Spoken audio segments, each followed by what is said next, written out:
Next up, we had J.ARRR, A Shadow in the Shade 2. And this was 9 tracks. It was about 25 minutes. So quick, quick listen, solid listen. If you're on taking a errand run, you'll probably get through the whole thing. If you're driving to work, you'll get through the whole thing. It's one of those type things. So one of those type of albums that it's not gonna let you down. No skips really involved on this. It was good playthrough. It's more what JR been giving us for now. It's past couple years and what we've been pounding the table that he needs more and more people listening to this music, man. Because the consistency is there. Like you on this, his album, his other mixtape, his other.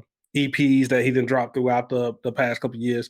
It just gets the consistency is there, and it feels like with each one of these, like is evolving, and he's getting his crew to evolve right along with him too. Especially on like one of the standout tracks I had on here was the Sundial with Q Ham and King James, man. Like that timeless where they go through a little bit of pain in their life, expressing that over the track, man. Like so.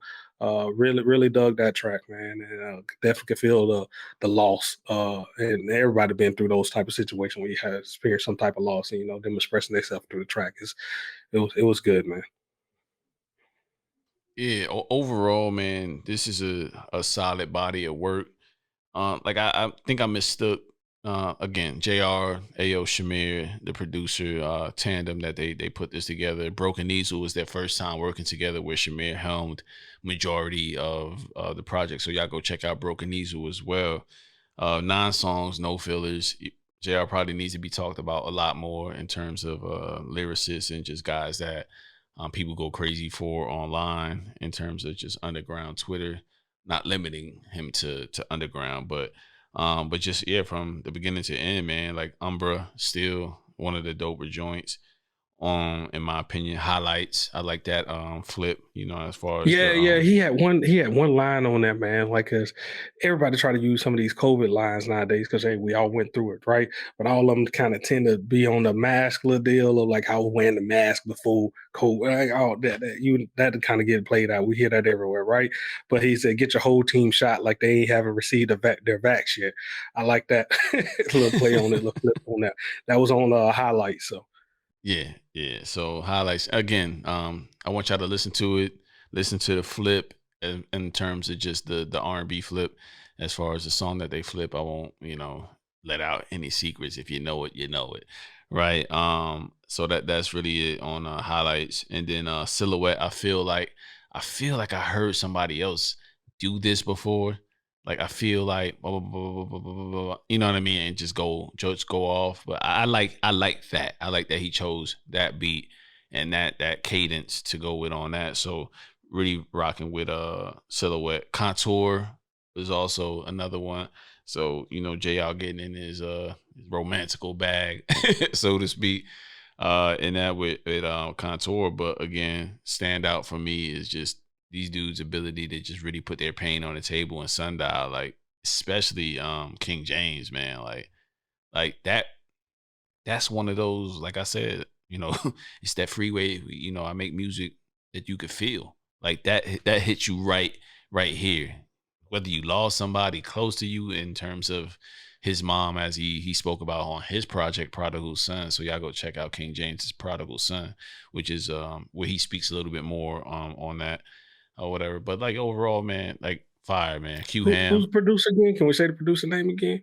Ayo Shamir, Ayo Shamir. Hey, he on that Umbra, that beat on that Umbra, man. It was, whew, You know I what? really Again, like that Umbra beat.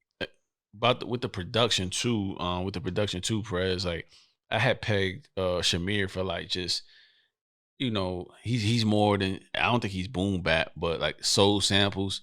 You know what I mean? Like so that's what I kind of caught more of him like really producing in this album. You know what I mean? So it seems like they took the minimalist approach in terms of just the beat selection that they picked, and it just seemed to see one song flow seamlessly into the other.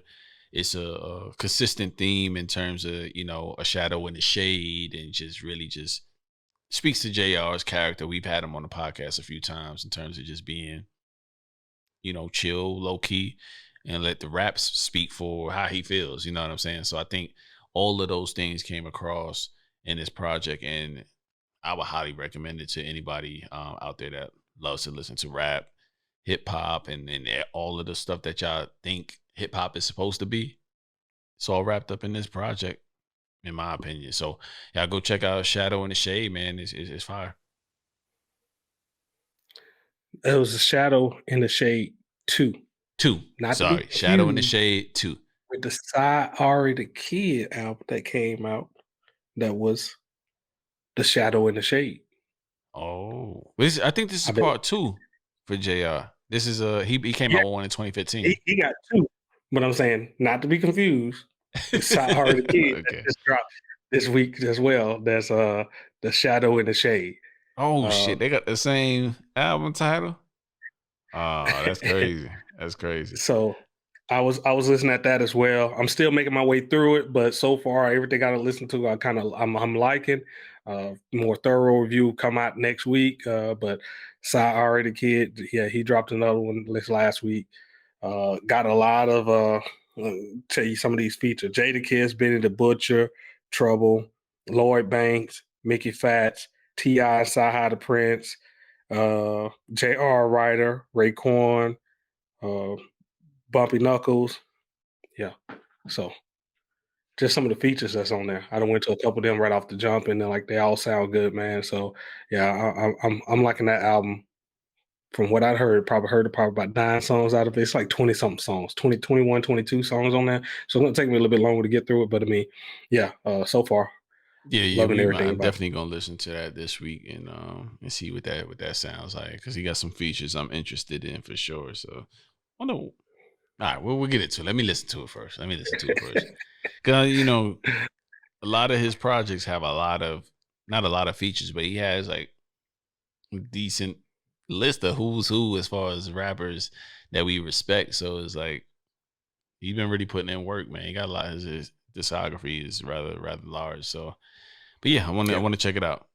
Side highs on Okay. here. Okay, okay. Mickey Fat. Oh, look, man, I'm about to get to it after we finish pod. They got me to listen to a Ti, and you throw Sci on that with Ti. Hey, we listening, we good. He wasn't doing a comedic, he wasn't doing a stand up routine on it. Next album.